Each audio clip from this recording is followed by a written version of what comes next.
ಜಾತಿ ಗಣತಿಯ ವಿಚಾರ ರಾಜ್ಯ ರಾಜಕಾರಣದಲ್ಲಿ ಹೊಸ ಕಿಚ್ಚನ್ನ ಹೊತ್ತಿಸಿದೆ. ಇದೇ ವಿಚಾರಕ್ಕೆ ಸಂಬಂಧಪಟ್ಟಂತೆ ರಾಜ್ಯ ರಾಜಕಾರಣದಲ್ಲಿ ಸಾಕಷ್ಟು ಬೆಳವಣಿಗೆಗಳು ಕೂಡ ಆಗ್ತಾ ಇದೆ. ಮುಖ್ಯವಾಗಿ ಕ್ಯಾಬಿನೆಟ್ನಲ್ಲಿ ಜಾತಿ ಜನಗಣತಿ ವರದಿ ಮಂಡನೆಯ ವಿಚಾರಕ್ಕೆ ಸಂಬಂಧಪಟ್ಟಂತೆ ಮಂಗಳವಾರ ಬೆಂಗಳೂರಿನಲ್ಲಿ ಬಿಜೆಪಿಯ ನಾಯಕರು ಮಹತ್ವದ ಮೀಟಿಂಗ್ ನಡೆಸೋದಕ್ಕೆ ಮುಂದಾಗ್ತಾ ಇದ್ದಾರೆ. ವರದಿಯ ಕುರಿತು ಮುಂದಿನ ನಡೆ ಏನು, ನಿಲುವುಗಳೇನು ಅನ್ನೋದರ ಬಗ್ಗೆ ಮಹತ್ವದ ಚರ್ಚೆ ಆಗುತ್ತಂತೆ. ಕ್ಯಾಬಿನೆಟ್ನಲ್ಲಿ ಜಾತಿ ಜನಗಣತಿ ವರದಿ ಮಂಡನೆಯ ವಿಚಾರ ಮಂಗಳವಾರ ಬೆಂಗಳೂರಿನಲ್ಲಿ ಬಿಜೆಪಿ ನಾಯಕರುಗಳ ಮಹತ್ವದ ಸಭೆ. ಹಾಗಾದ್ರೆ ಈ ವರದಿಯನ್ನ ಖಂಡಿಸುವಂತಹ ನಿಟ್ಟಿನಲ್ಲಿ ಯಾವ ರೀತಿಯ ನಿರ್ಧಾರವನ್ನ ಬಿಜೆಪಿ ತೆಗೆದುಕೊಳ್ಳುತ್ತೆ ಅಂತ ಹೇಳಿ, ಒಂದು ವೇಳೆ ವರದಿಯನ್ನ ಎಕ್ಸೆಪ್ಟ್ ಮಾಡಿದ್ರೆ ಅವರ ಸಾಂಪ್ರದಾಯಿಕ ಮತಗಳು, ಅದು ಸಾಮಾನ್ಯವಾಗಿ ಲಿಂಗಾಯತ ಸಮುದಾಯ ಬಿಜೆಪಿ ಬೆನ್ನಿಗೆ ನಿಂತಿರುತ್ತೆ, ಅದು ಚದುರುವಂತಹ ಸಾಧ್ಯತೆ ಇರುತ್ತೆ. ಒಂದು ವೇಳೆ ಅದನ್ನು ವಿರೋಧಿಸಿದ್ದೇ ಆದರೆ ಪ್ರಮುಖವಾಗಿ ಹಿಂದುಳಿದ ಮತ್ತು ದಲಿತರ ಮತಗಳು ಕೂಡ ಡಿವೈಡ್ ಆಗುವಂತಹ ಸಾಧ್ಯತೆ ಇರುತ್ತೆ. ಹಾಗಾಗಿ ಅಡಕತರಿಯಲ್ಲಿ ಸಿಲುಕಿಕೊಂಡಿರುವಂತಹ ಬಿಜೆಪಿ ಈಗ ಏನು ಮಾಡುತ್ತೆ ಅನ್ನೋದು ಪ್ರಶ್ನೆ. ಮತ್ತೊಂದು ಕಡೆ ಇದೇ ವಿಚಾರಕ್ಕೆ ಸಂಬಂಧಪಟ್ಟಂತೆ ಆರ್ ಅಶೋಕ್ ಕೂಡ ಮಾತನಾಡಿದ್ದಾರೆ. ಜಾತಿ ಜನಗಣತಿ ವರದಿ ವಿಚಾರಕ್ಕೆ ಸಂಬಂಧಪಟ್ಟಂತೆ ಅಶೋಕ್ ಕಿಡಿಕಾರಿರುವಂಥದ್ದು.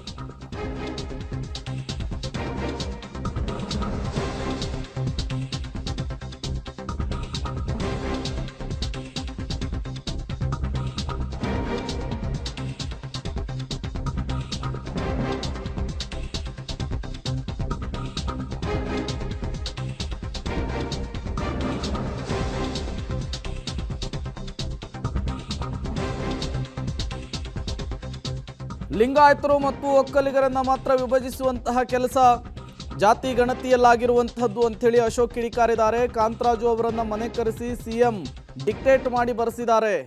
ಇಲ್ಲದಿದ್ದರೆ ಮುಸ್ಲಿಮರ ಜನಸಂಖ್ಯೆ ಇಷ್ಟೊಂದು ಹೇಗೆ ಬರ್ತಾ ಇತ್ತು ರಾಜ್ಯದಲ್ಲಿ ಅಂತ ಪ್ರಶ್ನೆ ಮಾಡಿದ್ದಾರೆ. ಇದು ಜಾತಿಗಳನ್ನು ಧರ್ಮಗಳನ್ನು ಒಡೆಯುವಂತಹ ವರದಿ ಅಂಥೇಳಿ ಗುಡುಗಿದ್ದಾರೆ ಬೆಂಗಳೂರಿನಲ್ಲಿ ವಿಪಕ್ಷ ನಾಯಕ ಆರ್ ಅಶೋಕ್ ಅವರು.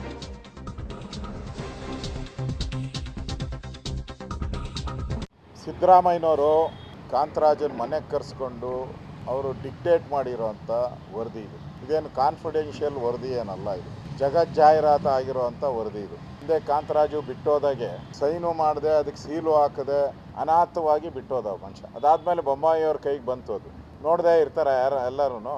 ಬೇರೆ ಸರ್ಕಾರ ಬಂದಾಗ ಎಲ್ಲರೂ ನೋಡಿರ್ತಾರೆ. ಸೀಕ್ರೆಟ್ ಏನು ದೊಡ್ಡ ಏನು ಗೊತ್ತಿದೆಯಾ, ನಿಮ್ಗೆ ಗೊತ್ತಿದೆಯಾ ಹಂಗೆ ಕಾಮೆಂಟ್ ಮಾಡ್ತೀರಾ ಅಂತ ಹೇಳ್ತಾರಲ್ಲ. ಸರ್ಕಾರಗಳು ಬದಲಾವಣೆ ಆದಾಗ ನ್ಯಾಚುರಲಾಗಿ ಹೋಗ್ತೈತೆ ಇರೋ ಸರ್ಕಾರಗಳಿಗೆ. ಇಲ್ಲಾಂದ್ರೆ ಹಿಂಗೆ ವರದಿ ಹೆಂಗೆ ತಯಾರು ಮಾಡೋಕ್ಕತ್ತದೆ? ಈ ರಾಜ್ಯದಲ್ಲಿ ಮುಸ್ಲಿಮರೇ ನಂಬರ್ 1 ಅಂತ ತಯಾರು ಮಾಡಬೇಕಾದ್ರೆ ಇದರಲ್ಲಿ ಎಷ್ಟು ಕುತಂತ್ರ ಅಡಗಿದೆ, ಎಷ್ಟು ಈಗಾಗಲೇ ಟಿಪ್ಪು ಜಯಂತಿ ಮಾಡಿದವ್ರಿಗೆ ಮತ್ತು ಅವ್ರಿಗೆ 10,000 ಕೋಟಿ ಕೊಡ್ತೀನಿ ಅಂತ ಹೇಳಿ ಅವ್ರಿಗೆ 4% ರಿಸರ್ವೇಷನ್ನು ಕಾಂಟ್ರಾಕ್ಟಲ್ಲಿ ಕೊಡ್ತೀನಿ ಅಂತ ಹಿಂಗೆ ಬಹುಮಾನಗಳು. ಜಾತಿ ಗಣತಿಯ ವಿಚಾರ ಈಗ ರಾಜ್ಯದಲ್ಲಿ ಹೊಸ ಚರ್ಚೆಯನ್ನು ಹುಟ್ಟು ಹಾಕಿರುವಂಥದ್ದು. ಇದೇ ವಿಚಾರಕ್ಕೆ ಸಂಬಂಧಪಟ್ಟಂತೆ ಆರೋಪ ಪ್ರತ್ಯಾರೋಪಗಳು ಕೂಡ ಜೋರಾಗ್ತಾ ಇದೆ. ಅದರ ನಡುವೆ ಮುಂದಿನ ಕ್ಯಾಬಿನೆಟ್ ಮೀಟಿಂಗ್ನಲ್ಲಿ ಈ ಜಾತಿ ಗಣತಿಯ ವಿಚಾರ ಯಾವ ಸ್ವರೂಪವನ್ನು ಪಡೆದುಕೊಳ್ಳುತ್ತೆ, ರಾಜ್ಯ ರಾಜಕಾರಣದಲ್ಲಿ ಮತ್ತೇನೆಲ್ಲ ಬೆಳವಣಿಗೆಗಳಿಗೆ ಸಾಕ್ಷಿ ಆಗುತ್ತೆ ಅನ್ನೋದೇ ಈಗಿರುವಂತಹ ಕುತೂಹಲ.